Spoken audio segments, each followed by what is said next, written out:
প্রশ্ন করলে হয়তো উত্তর নাও দিতে পারি, কিন্তু চেষ্টা করব। প্রশ্ন করো, আমি প্রত্যেক দিন বিকেলবেলায় লাইভে আসি, তো তোমরা আমাকে প্রশ্ন করতে পারো। এত বড় তিলক লাগাইছেন কেন? আমি তো ছোট তিলক লাগিয়েছি। যারা সাধু সন্ন্যাসী তারা মস্তক ছেদন করে চুল কেটে মাথার ব্রহ্মচান্দি পর্যন্ত তিলক পরে, আর আমি তো ছোট তিলক মেরেছি। সুন্দর চেহারাটা খারাপ করে ফেলেছেন। দেখুন বন্ধু, আপনি রাগ করবেন, আমি যেটা বলছি। তো তিলক পড়েছি আমি, আমার ভালো লাগা মন্দ লাগাটা তো আমারই ব্যক্তিগত ব্যাপার, তাই না? আপনাদের ভালো নাও লাগতে পারে, কিন্তু তিলক চন্দনকে সনাতনী যদি হয়ে থাকেন অবশ্যই এইভাবে কমেন্ট করবেন না। কারণ তিলক চন্দনস্য মহাপূর্ণ পবিত্র পাপ নাশনাং। এই তিলক চন্দনের কারণে মানুষের মহাপূর্ণ হয়, যত রকমের পাপ তাপ আছে সেগুলো কেটে যায়। মাতা লক্ষ্মী প্রসন্ন হন, তার জন্য প্রভু নারায়ণ সেই গোলকধামে স্থান দিয়ে থাকেন।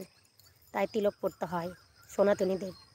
আমার চেহারা আজ আছে কাল নাই। আপনি যে চেহারাটার বড় আয় করছেন সেই চেহারাটা আজ থাকবে, কাল নাও থাকতে পারে। জয় শ্রীকৃষ্ণ। হরে কৃষ্ণ। সুমন ব্যানার্জি, হরে কৃষ্ণ দাদা ভাই। নিজের ফ্যামিলিতে না বোনদের পর্দা দিয়ে কোনো মুখ দেখাস না। বুঝতে পারলাম না আপনার কথা। প্রত্যেক দিন লাইভে আসি, অবশ্যই জয়েন করবেন, কথা বলবেন, আমি বলবো। জয় শ্রীরাম বলয় মিউজিক, হ্যাঁ কিং। জয় শ্রীরাম দাদা ভাই, জয় শ্রীরাম। তা আপনারা এতটা ভালোবেসেছেন, এইভাবে ভালোবাসেন। তিলক পড়ুন, তুলসী মালা ধারণ করুন, দেখবেন কতটা শান্তি। আমরা এই জগতের থেকে কত রকমের পাপ তাপ, কত আহার যেগুলো গোবিন্দ বলেনি খেতে, সেগুলো আমরা ভক্ষণ করছি। কাম ক্রোধ রিপু থেকে আমরা বঞ্চিত হতে পারি না। তার মধ্যে থেকে সংসারে থেকেও যতটুকু নাম করবেন, নিয়মের মধ্যে চলবেন, ততটুকুই আমাদের কিন্তু কাজ করবে। কারণ আমরা বৈষ্ণব না, বৈষ্ণব অত বড় ভক্তও নয়। তো যে যেভাবে গোবিন্দকে ডাকে, বম্বুলে, আচ্ছা বম্বুলে দাদা যা বলবেন, আপনার বিশ্বাস যাকে হয়, যে ঈশ্বরকে হয়, সেইভাবেই সাড়া দিয়ে থাকেন। Hare Krishna. I don't believe in good, but we have to prevent system. দেখুন, আমার কথা হচ্ছে, আমার ভালো লাগে তিলক করতে, আমি কোনো মন্তব্য করতে চাই না।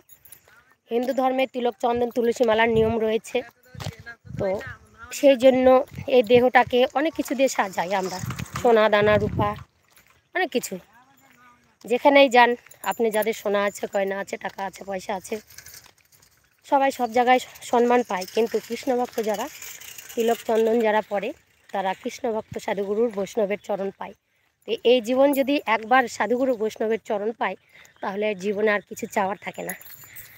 তাই একটু একটু করে নিজেকে অভ্যাস করতে হয়। গোবিন্দ বলেছেন তুমি কিছু পারো না। অর্জুন বললেন যে গোবিন্দ তুমি বলছো অভ্যাস করো, মনকে স্থির করার জন্য অভ্যাস করো, কিন্তু আমি কিভাবে অভ্যাস করব গোবিন্দ? আমার মন তো বাতাসের থেকেও চঞ্চল, তাকে স্থির করতে পারি না। বলছে তুমি যদি কিছুই না পারো, তাহলে সব কিছু আমার হাতে অর্পণ করো, আমি সেটি দেখাবো। অভ্যাসের দ্বারা সব হয়। আমি মাছ মাংস যত খাবো তত খাওয়ার ইচ্ছা করবে, আমি যত কামনা বাসনাগুলো করতে থাকবো ততই আমার করতে ইচ্ছা করবে। তারই ভিতর থেকে আমরা যদি কৃষ্ণ নাম করার অভ্যাস করি, তাহলে একদিন না একদিন আমরা অভ্যাসে পরিণত করতে পারবো। কারণ এই পৃথিবীতে এখনই আছেন, এখনই যে আপনি মরবেন না, তার কি বিশ্বাস? নিঃশ্বাসের কি বিশ্বাস আছে? নেই।